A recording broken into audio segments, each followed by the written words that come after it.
Hi, Frank Bunkowski here as part of the English Learner Portal Multicultural Children's Book Day, and I'd like to share with you some work that the students actually did on The Outsiders by S.E. Hinton. This book you may be familiar with. It's not particularly a children's book, but it is a young adult, adolescent book that really appeals to them. And even though it's set in the United States in Tulsa, Oklahoma in the 1960s, it appeals to my French language speaking students in Montreal today, and it also appeals to me as well as a child of the '60s from New York who loved the Bernstein West Side Story. So let me share with you things that about the book itself, and why the students themselves chose the book and why they love it so much, and what the students actually talked about in analyzing the books, the three things that are mentioned here: the themes, the symbolism, and the illusions. So why did the students choose this book? I gave them the choice to choose any book, and they came up with The Outsiders, and they found it was relatable to their lives even today. In the times we live in today, it was relatable in time and place.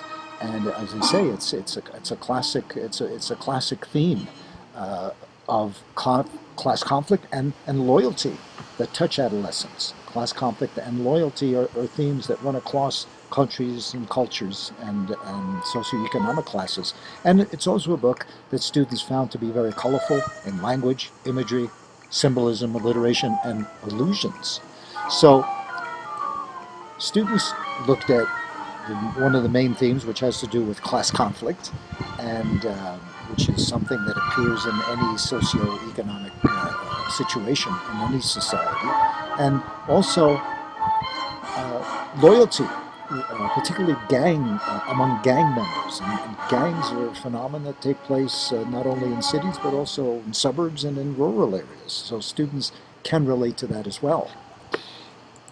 Students were also touched by the symbolism in the story. They came up with things like the sunrise and the sunset having symbolic value. Here they gave some quotations from the book on that symbolism, and also the countryside was something that they found to be very symbolic.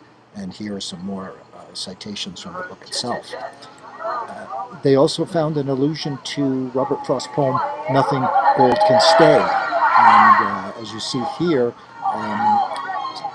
there's a quote from the Hinton book, page 126, stay gold, pony boy, stay gold. So the students were struck by the significance of that comment. So there you have it, a quick tour of The Outsiders. Students did great work and used sources well. The book, Wikimedia, they used Goodreads, and they used Schmoot University to enrich their analysis. So enjoy the Multicultural Book Day. Thanks for listening. Bye now.